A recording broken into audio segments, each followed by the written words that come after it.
Alrighty, guys. Well, it is 12 o'clock, and Amy's working on being able to be seen. I am going to do a couple house cleaning items as we do usually before we start. If you could, for us, rename yourself, which you just go to your picture on the Zoom, and on the upper right hand corner, there's a pull down menu. If you can rename yourself so that we know where you are in the process, that's always helpful for us as liaisons and as just in general, so we know who each other is. It also kind of avoids us having to kind of go around the room and introduce each other. This is our CPP Study Break, um, and we are going to answer any questions for you today. I'm going to actually click off the stop share, so that we can see each other. And we're going to answer any questions that you might have as a candidate. And we're also, may have some time to talk about a scenario that I came up with that, will kind of help you guys work through some of the questions that may be on the test on your own. So I guess I will. And Chuck, are you able to go ahead if we have any questions? Could you bring those up from the chat? And also, if I can get someone, if we've got some topics that may come up that have reference material, if someone can put those in the chat, that would be helpful. So we're kind of reversing roles today, Chuck, since I'm going to be leading today. So if you could watch out for questions in the chat, and then if I can get someone to put the any reference materials in the chat, that would be helpful.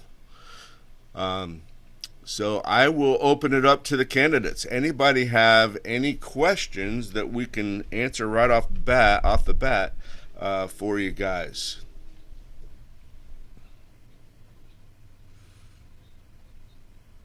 Anybody?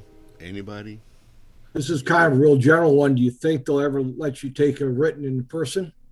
Oh, yes, they are. I Okay. have two. I have one scheduled in Michigan in July. And I know Skip Barber in Virginia has scheduled some recently. Mia's got one scheduled.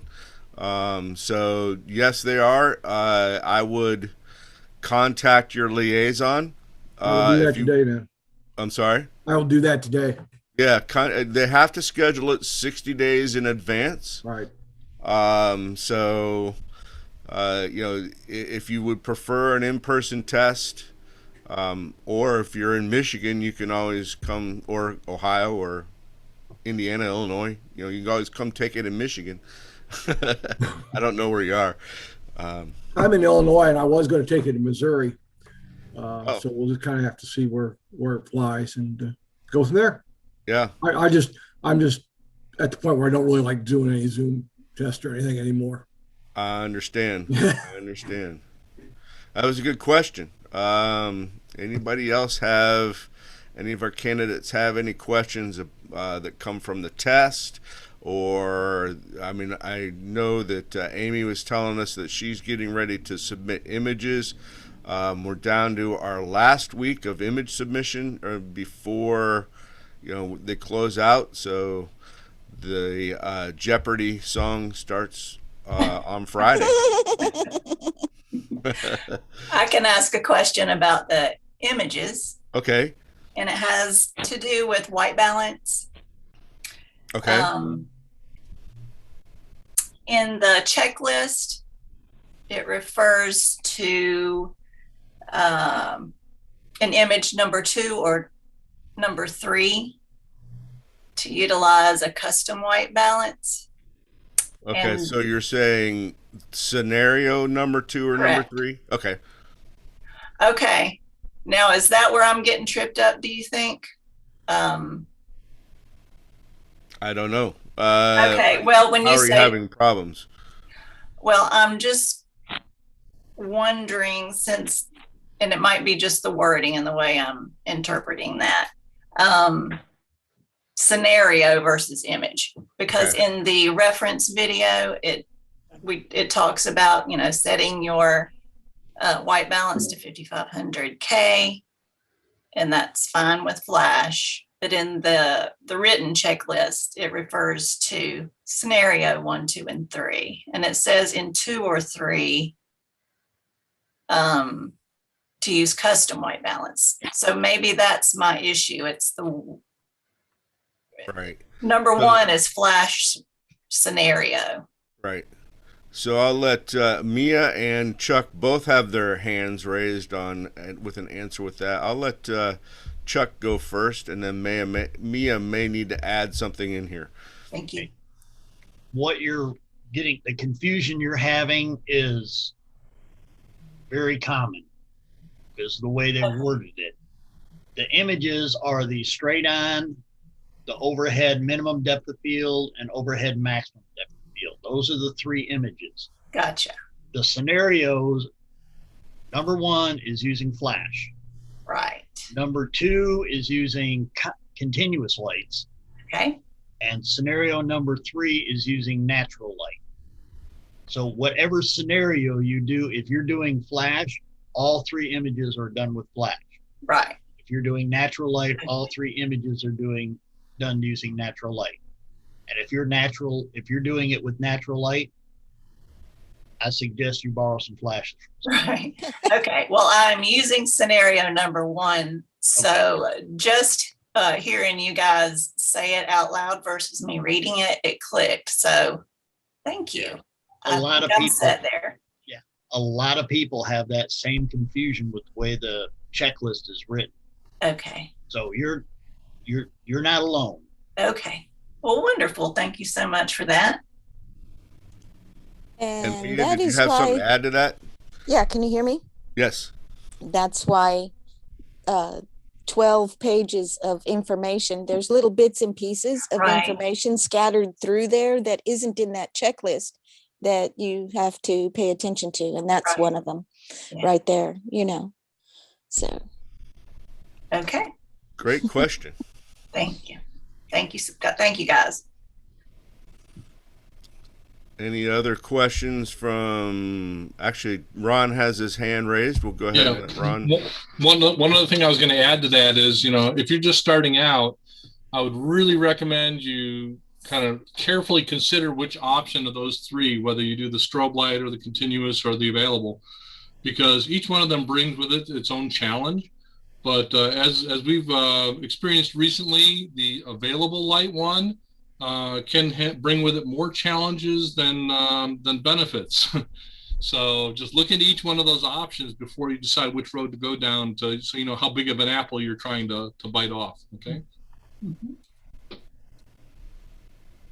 Sure. All righty. Any other questions that we can put out there? I just want to point out, Gina had asked about study resources, and in the chat, I put links to PPA resources that are free, plus links to the ones that you have to pay for, Al Alderman, Steve Kozak, and Chris Duncan. Sure. Although somehow it says Steve Kozak for both of them. Mm. The third one is actually Chris Duncan, not Steve Kozak. My keyboard can't spell very well. That spell check, does things. Yeah. It has a brain of its own. Yes, it does. So any questions that we can bring up, we'll be welcome to answer those for you. Amy, are you planning on getting a preview with one of the liaisons before you submit? Well, I think that would be wise.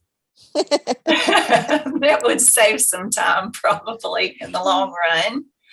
I do have the name of a gentleman in North Carolina, and I've emailed him with a question or two. So I can see if he'll review them, or if one of you are willing this week or have the time this week, I'd be thankful to send them to you or meet with you. Many of us on this call right now, the liaisons, are doing image previews. So whichever one Okay. you choose, Chuck, I don't know, Chris has time, John, myself. I can't see who else is there.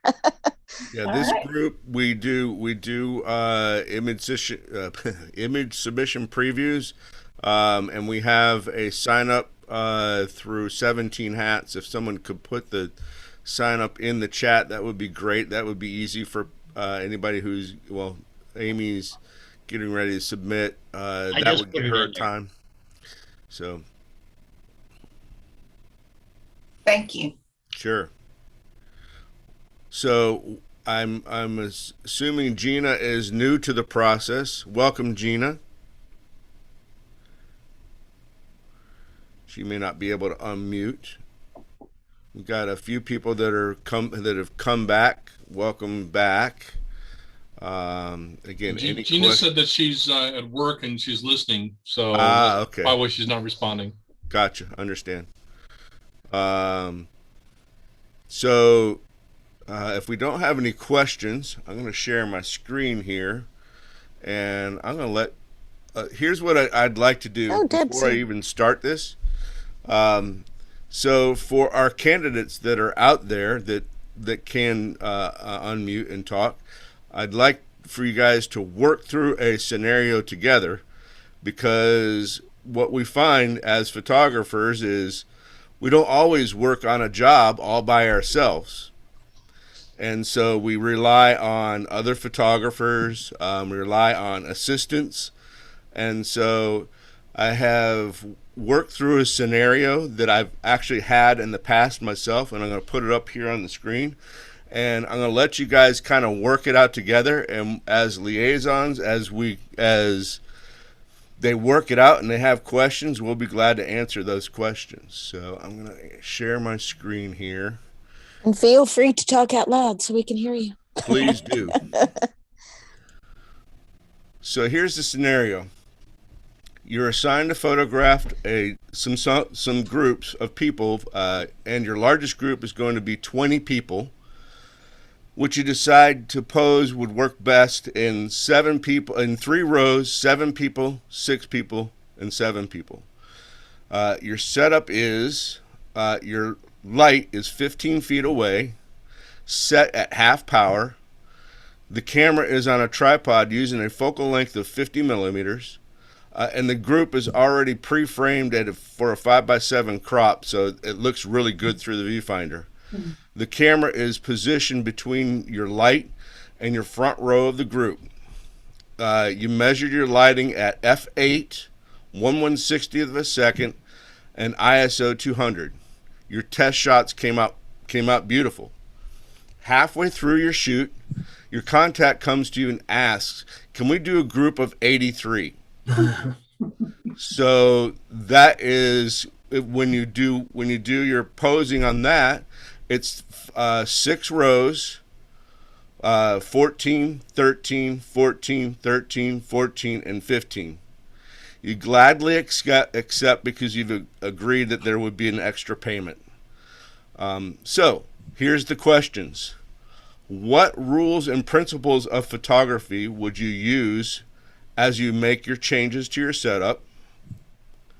And what specific changes will you have to make to your setup? Thinking of our light distance, our light power, camera distance, lens focal length, f-stop, shutter speed, and ISO. And I'll leave this up on there. Like I said, I can't see you guys, but I'll listen. So this is a 50 millimeter? It is our original shot was a 50 millimeter focal length. Okay. You're definitely going to have to back up. Do you have space to back up? Is this outside or inside? Yes, let's assume that it's in a space that you have room to back up. Okay. You're going to have to back up. You said the light power was at half, if I'm not mistaken. Yep. Yeah. You're definitely going to have to crank that power up, I'm sure. I'm just talking out loud right now. You have to increase your f-stop because you have more people. I don't feel comfortable with the f8, so that means that your picture is going to get darker. So you do have to increase either your light or you got to increase your light or your shutter speed.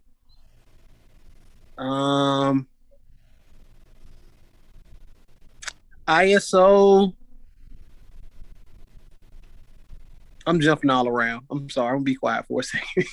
Hey, you know what? You're doing what a lot of us have to do on set, so you kind of have to talk it out. If I was doing this, first thing I would do is my main priority will be making sure everybody's sharp. So I would have to increase my f-stop first. That would be my goal. I would increase that, like I said, it was at an f8 if I'm not mistaken. Yep. I would probably increase it to at least I think it's a 9 or a 10. I would go up 2 stops at least. I would well, for the ease of the problem, let's work in whole stops. Okay. All right. I don't know whole stops and f stops. Are we outside or inside? I'd go up to at least F11. Okay. Right. So there's one of our answers. We want to go up to F11. What have we done to our light? Got to think about that. Just by making that change. You've made everything darker. You made your ambient light darker. Okay. You're going to have to increase your power in your lights. Is the front row the same distance as in the first scenario? Yes, it's the same exact spot. You just change. You just made it deeper. Yep. Okay. I thought he said he moved back with the camera. Move back with camera. Because it's a wider shot. Mm-hmm. So we're no longer 15 feet away then. No. Well, the camera's no longer 15 feet away. Correct. But your lights are still 15 feet away. Of the light is directly behind the camera, so you have to move the light with the camera. Okay. All right.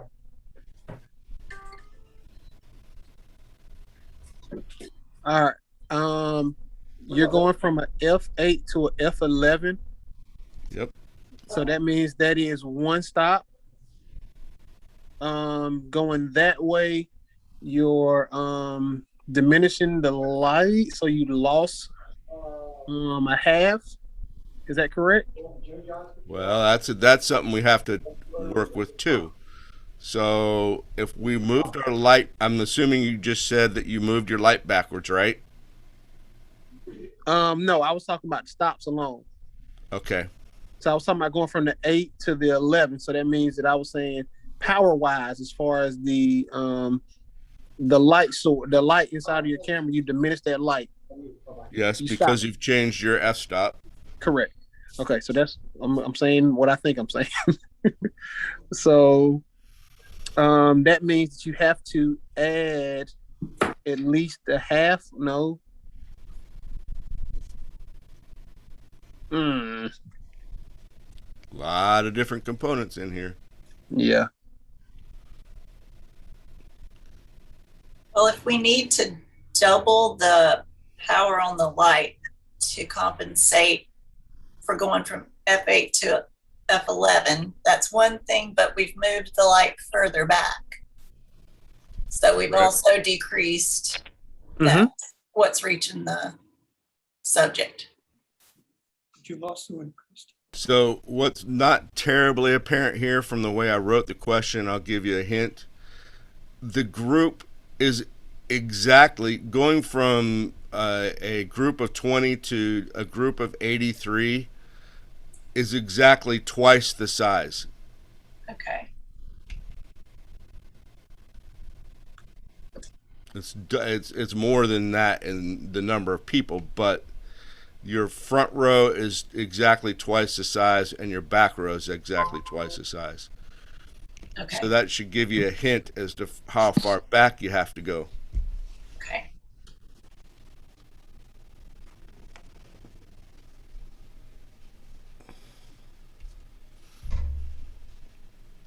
Is your one light your only tool in the toolbox, Chris?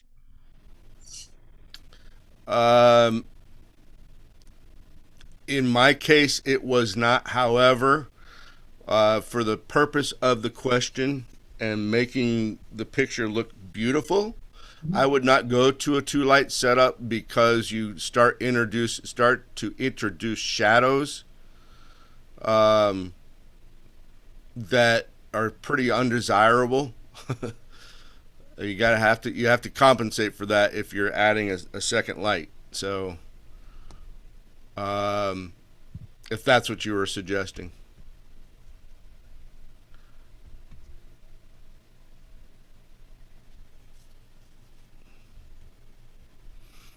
Now, So I guess what I would do also out here, let's talk about things that we would not change. We wouldn't change the shutter speed necessarily. Correct. Shutter speed stays the same. So perhaps we could increase the ISO. Deb had mentioned in chat changing the focal length. Would you change the focal length from 50 to say 24? Anybody? Well, how would that change the perspective of our group? Think about the people on the ends of your group. Yeah, I think they might start to bend. Yeah, you're going to get light distortion if you go below 50. And where would you focus anyway? What row would you be focusing on? That center row?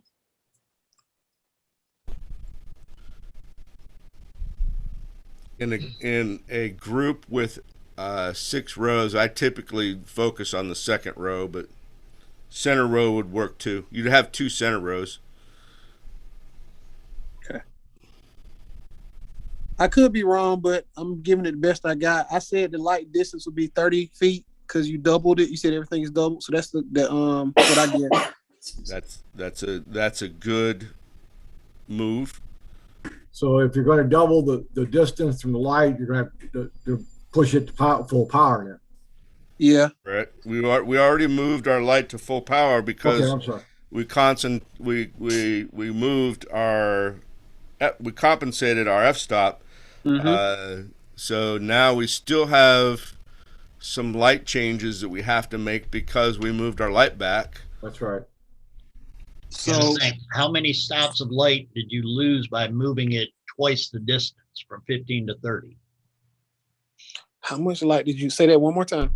How many stops of light did you lose when you moved your lights from 15 feet to 30 feet? You doubled the distance. How many stops of light do you lose because of? 4 stops, am I right? What's that? 4 stops? When you double it? You lost 4 stops of light? How's everybody think about that? I'm thinking that's too much. Yep. When you double the distance, you lose 2 stops. Okay. And then right, correct. And when you change the focal length from f11 or f8 to f11, you lose another stop. All right. So there's a difference between what Chuck just said and 4 stops. So we're using, what rule are we using? Actually, we haven't talked about that. What rule are we using to figure that out? Inverse square law? Yes. Correct. And the inverse square law says Once you hit the subject, you the lose time, the 75%. amount of light, not the stops. So by increasing our distance, doubling our distance, we lost 4 times the amount of light, which is 2 stops. Right. Exactly. Yeah. And there's that little umbrella of goodness from center too. There's there's the sweet spot, and then there's this little piece. And then you lost another stop when you went from F8 to F11. So you got. But we compensated for that already, Chuck. You compensated with that by doubling the power. That gave you an extra stop. Chris, can you put the answers in there? I see your cursor blinking. So now you got to figure out how are you going to compensate for the 2 stops of. I'll put the answers we've talked about already. So yeah, so people can see it and see if it makes sense to them. Light power, we've already said that was going to go to full. Camera distance is a little less than 30 feet. The exact number doesn't make a difference on that.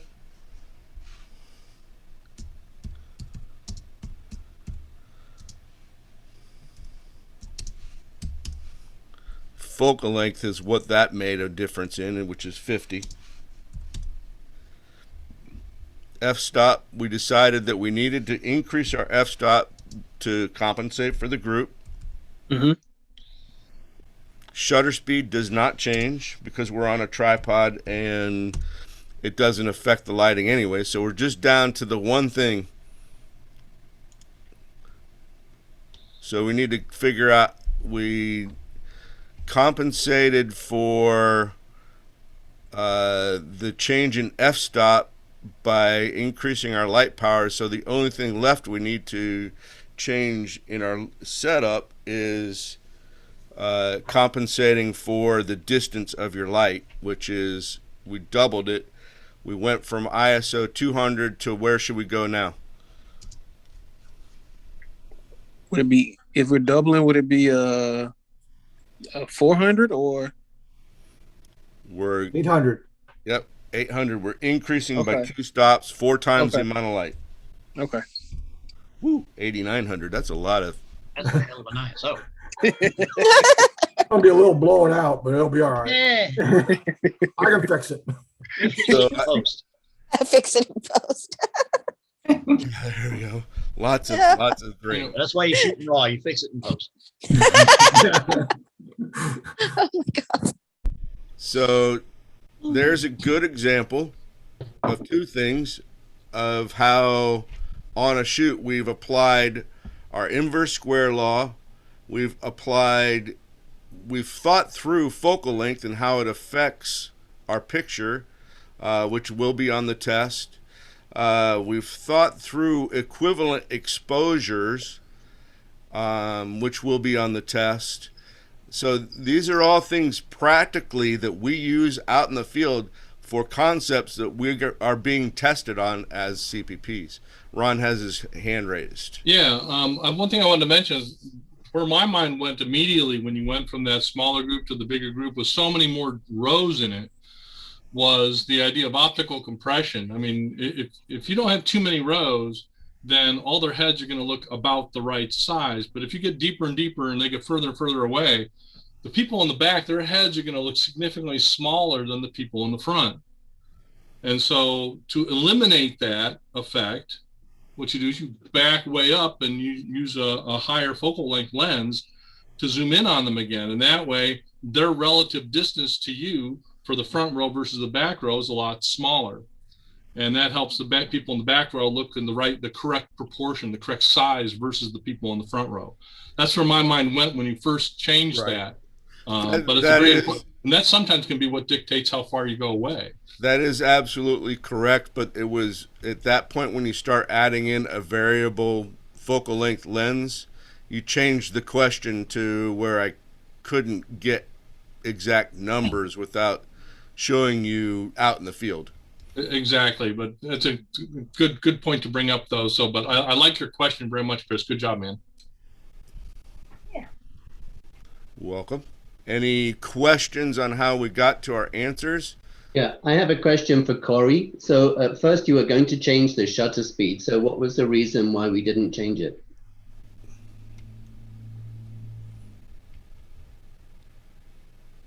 I'm sorry, I just got my son in my hands now. The reason I wouldn't change the shutter speed because it doesn't affect the light. because the only things that affect the subject matter, from what I understand, was being affected by the strobe, and the strobe is only controlled by you either dialing it down, your ISO. Ooh, I'm talking crazy because the shutter speed does control the strobe. No, the f-stop controls the strobe. And what's the other thing? It's 4 things. I can't think of the last one. ISO, f-stop. Oh, and pushing this light source back. And we pushed the light source back. So that's why I didn't decide to change the actual shutter speed. I don't know if that's right. Am I talking to my own? Can y'all hear me? No, Yes. we can hear you. Okay. You don't know that that's right? No, I think I'm pretty sure those are right. I know those are the 4 things that change it. Someone else was saying that they didn't necessarily agree with 100% with you. Let's talk that out. Put some words behind that. You said what's the what behind what now? I said someone, as you were speaking, said they were kind of in disagreement with you, and I wanted them to. I can't see how large because my screen is small. I'd like that person to put some words behind the disagreement.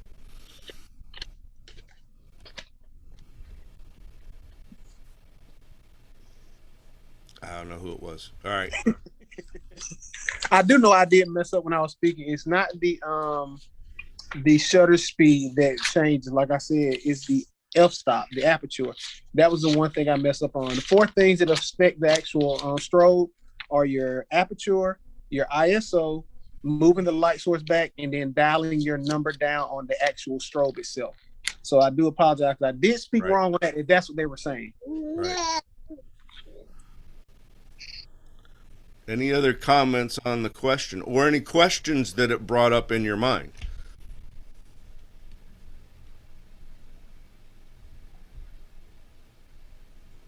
Yeah, you said you had an assistant on this shoot. What was the assistant doing?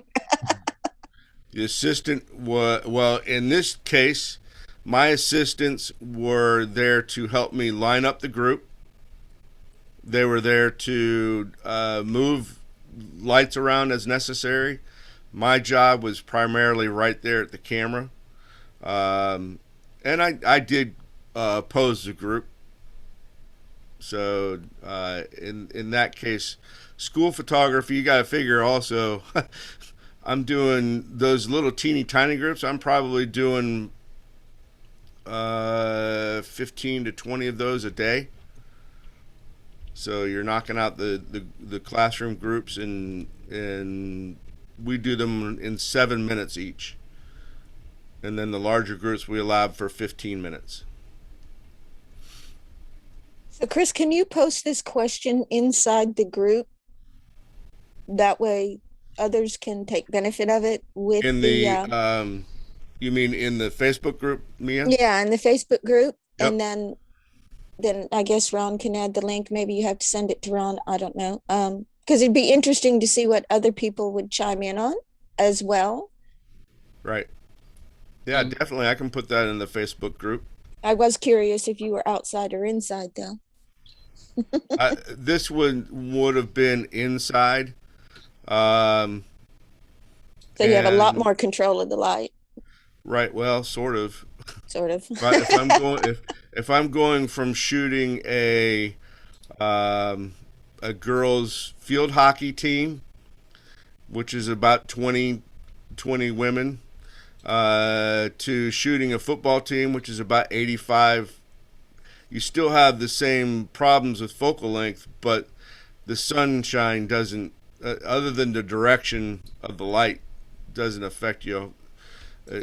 You're not changing your exposure as much. So it's the same problems with focal length, same problems with because you are using flash for fill flash, but it's no longer your main light. So you're balancing your fill with your sunshine. But yeah, I can put that in the It's a good question only because you are using so many different pieces that we talk about on the test. You're using equivalent exposures. You're using, like I said, focal length. You got to know what happens with your focal lengths. You got to know what happens with your, what is that rule? I can never remember the name of that. The inverse square law. Square law. I'm not the only one who does that. I've got that old man. Oh man. Well, the interesting thing about the test is that it is, other than the actual definitions of words, it's all scenarios. And then they focus in on one particular thing. So Right. in the scenario. So if you can wrap your head around the idea that these are all scenarios, when you take the test, imagine yourself in the space that's the scenario you're in. The answer comes a little easier if you're prepared. Right. Well, the other thing that I will give you guys, anybody who hasn't taken the test yet, I'll give you a little bit of comfort in that the scenarios on the test are never this complicated. They will never give you a scenario where you have to use 3 or 4 different principles to figure out the answer. Right, it just narrows it into one thing. Right. It's for one thing. It gives you all the variables except for one, and you got to figure it out. Right. Sometimes 2, Well, yeah. never 3 or 4. Depends on what test you have.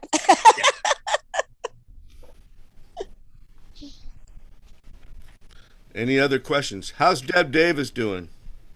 She's pretty silent. She's working.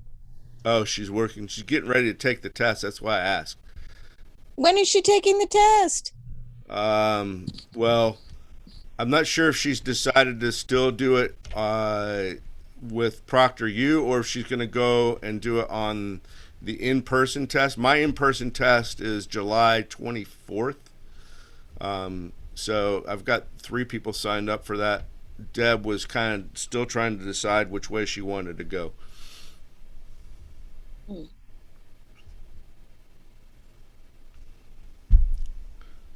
How's everybody else doing? How my liaisons doing on getting their CEUs? What?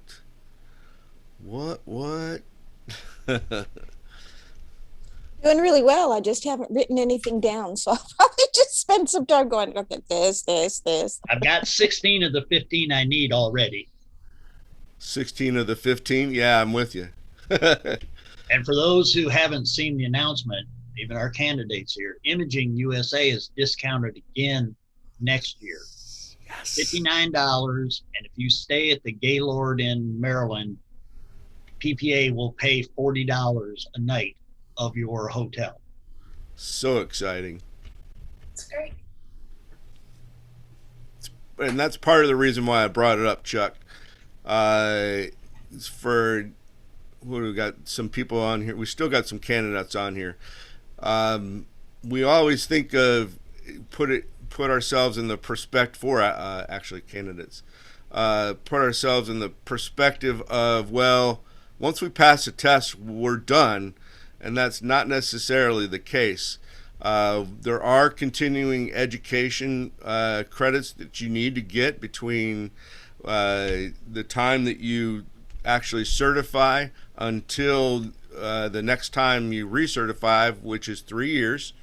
And there's a whole bunch of ways that you can get the continuing education credits. But the easiest way to get it is by attending imaging. And if you attend imaging twice, you get all the credits that you need to recertify. If you attend for the 3rd time for 3 out of 3, they wipe away the $100 that you would need to recertify.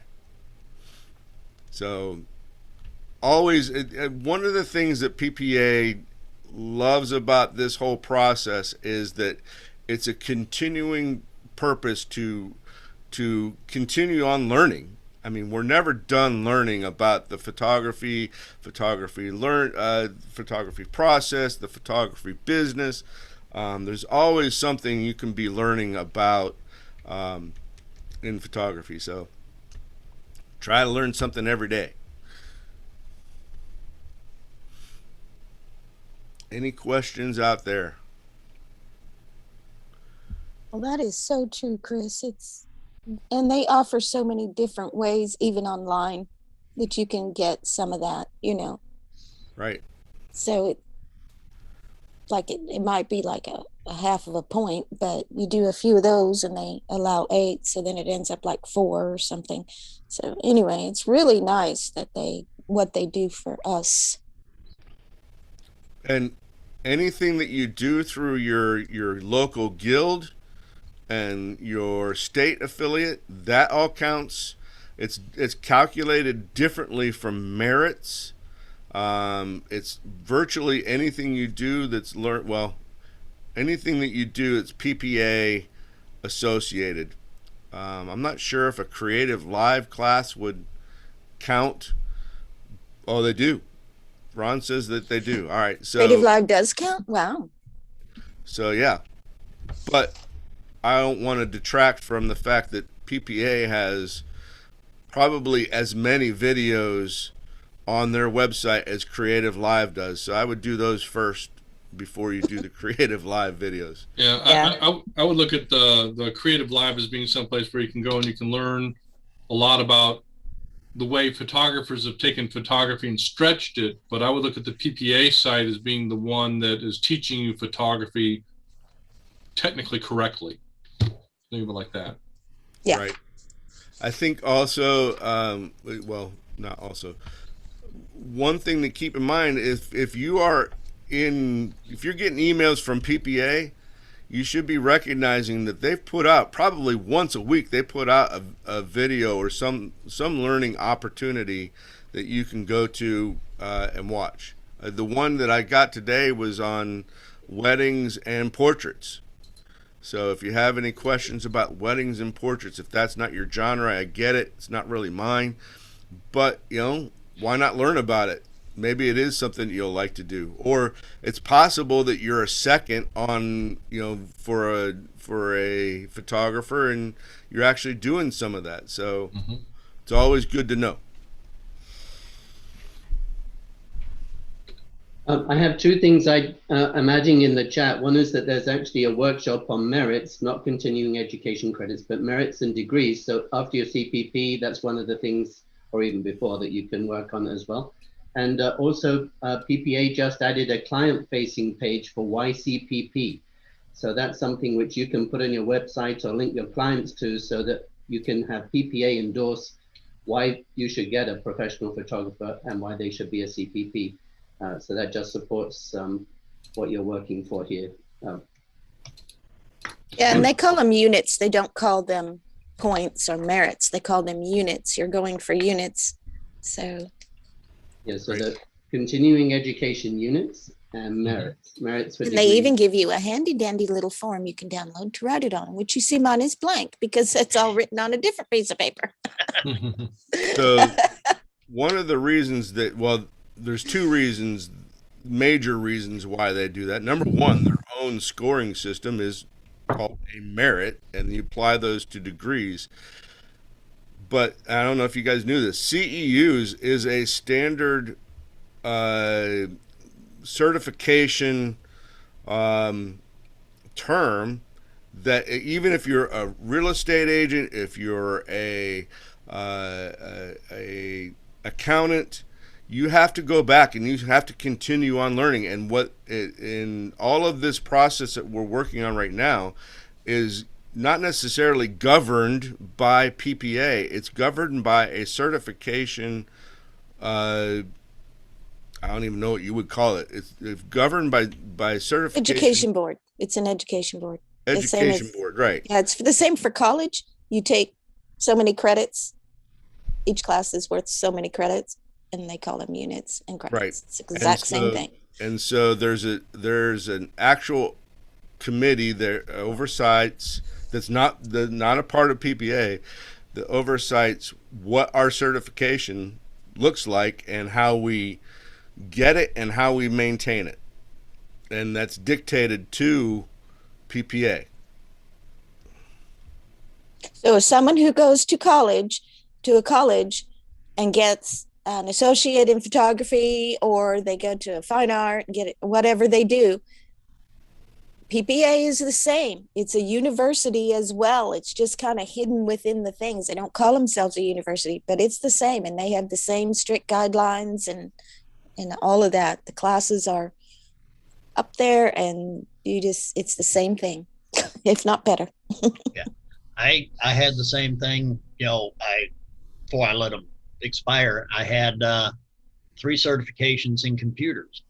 I had to take, within a 3-year period, some continuing education courses that were approved, and of course pay a gigantic fee to renew in order to keep those certifications current. And that's, any type of certification, like Chris said, you're going to have to do continuing education units, unless you just want to get it and say, I got it, and then let it expire. But what fun is that? There's no fun in that. Unless you're not going to be doing that kind of work anymore. Since I'm no longer teaching electronics and computers, I let all that slide. And for those who haven't already downloaded the CPP Candidate Handbook, I put a link to where you can find it in the chat.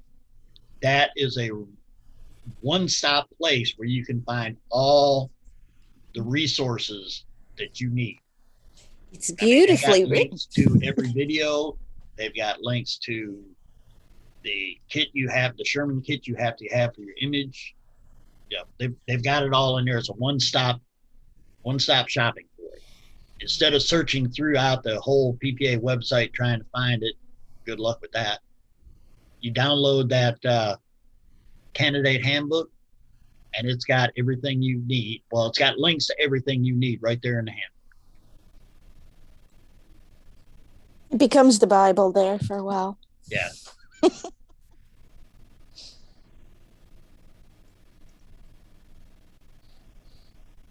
Good job. Any questions out there? Hello?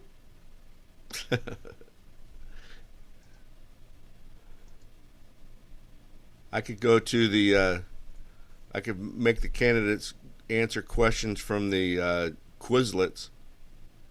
Those are always fun. Corey says he wants more questions like he did today, Chris. All right. I'll see what I can come up with. It's not, that would be a very similar scenario to what I ran into for 20 years. So if a different genre of photographer wanted to come up with a question very similar, I would welcome that. Love to hear it. Maybe if we've got a wedding photographer out there that has a scenario out there that might be a good question, that would be awesome to see that. It's interesting because those questions actually are helpful for preparing you to go out there in the real field. And what I mean by that is the CPP exam will give you scenarios where they will tell you that lights are the same intensity. One is placed 8 feet away, the other one is 5.5 feet away, which is mysteriously like f5.6 versus f8. Everything being equal, I remember that statement. And the nice thing about that is that if you do that, you know that they're going to be 1 f-stop difference. Mm-hmm. So what you do is, I find that when I get out in the field, I will actually use 11 feet, 16 feet, 22 feet as being distances that I set my lights, because I know if I have to change it quickly, I know exactly where to place it in order to cut my light in half or double it without having to think. And it's simply because I'm giving myself a good starting point by setting my lights in the right places to begin with. So these questions are really quite helpful. That is quite the statement there, Ron, because really it's also a model. And like you said, if you start here and you're using those numbers, then they've taught you which way to go. So it's like a map you have a map, a built-in map. You've spent all this time studying, however long you've been studying, whatever your background might be, and they give you this map that says, hey, try this, you know? Correct. And How's Steve Davis doing? Tell us about what's going on in Steve Davis's world, because we haven't seen you in a while, bud. I'm working on a new project, which I think will be very exciting. Okay. Yay. Okay. Photography project? Of course it is. Yeah. Is it for all us Portlanders, Oregon people? Matter of fact, it's for the Oregon, the OPPA. Oh, yay. So you're going to be teaching something. I'm going to be producing a video and also teaching. Yay. Look forward to seeing your name on the list to sign up. Okay. Awesome. That's good to hear. Right. And that's another way you can get your CEUs right I there. know. Everyone else. I know exactly what's going on. Thank you. Everyone else is listening. There you go. Well, everything's going to come out in the wash, as they say. So I want to help other people and to contribute what I can. And I have a pretty wide skill set with the drone photography. I'm a FAA remote pilot. I have that license, and then my portrait photography, and I just invested it in a new gimbal, $1,000 gimbal, which will help with moving the camera. If you're walking with the camera, it helps a lot. Mm-hmm. So I'm going to be producing some videos and teaching cinematic techniques to do films. I think that's. Will this be on Zoom or will this be in person? I'm sorry, what did you say? Will this be on Zoom or in person? Because we haven't had an education meeting, which is another way. If you join your affiliate and you can be on I'm already a member of the affiliate. Right, but I was talking to everyone else too as well. If you can, if you're with your affiliate, you can also be a part of a committee, which, you know. Yes, I'm on a committee already. Which committee are you on? Are you with me on the education committee, Steve? It's going to be a committee to help the Luminar event. Oh, you took okay. So you're going for Luminate. Yay, good. I couldn't commit to that time. Good. I'm glad you are. I should be in the education committee because that's been my life's mission. You should be. You should join us. Okay. Talk to Brian. He's our chair. Okay, I will. So I'm just trying to help people out. That's my life's mission. Does that help to answer your question, Chris? I just checking in with you. Well, I've got a lot to say. Believe me. And they're done that, and I'm doing it again. So I want people to be kinder to each other and to help each other going forward, post-pandemic world. I hope that we've all learned a few lessons from that experience. We are down to the last few minutes here, making sure that we have answered anybody's questions, or everybody's questions. I thank everybody who participated in my question. That was good. And I will post that on Facebook. Any of your information was very good, Steve. Any of the local affiliates, anybody got a announcement for their local affiliate? This video does get watched quite a bit on Facebook, so it would be a good time to plug whatever is going on in your local or in your state affiliate. Okay, I'll do that. Thank you, Chris. Yep. Anything new going on in Georgia, Chuck? It's hot. Yeah, I'd imagine so. Not a whole lot. Trying to think what I've been doing lately. Not a whole lot. Yep. I know Sally has a lot to do. Yeah. What about your affiliate is what I was asking about. Well, we have let me see what the Zoom meeting tonight is. We have a Tuesday Zoom meeting every day, every week with the Georgia PPA. where they discuss different topics, and sometimes I'll have a little class. And then we have our local Augusta photographers group that, sometimes good things going on, other times it's just there. Yep. Anybody meeting in person? We did.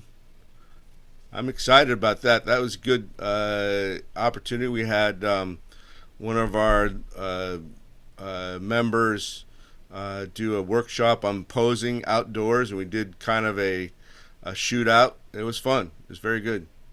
Mia's got her hand raised. I was going to say, we have OPPA has an IPC image review thing where you can go in and they'll actually critique your images on the spot, kind of give you pointers of what you want to do if you're going to be sending in your images for IPC. Very good.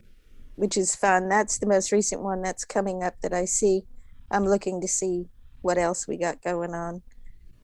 We got a lot of things going on, don't we? And we have a brunch social, which anyone can join. It's Gear Talk. It is Wednesday at 10 a.m. And we'll be discussing gear. Gear's always fun. Us gearheads. Yeah. And Mia, what time frame is that? 10 o'clock Pacific? 10 o'clock Pacific time. Yeah. If you go to the OPPA page, then it's like the first upcoming brunch social. It's what we've been doing in lieu of not being able to meet in person. Ron, I sent you a chat message, by the way. And I know John's got some stuff he's sending me.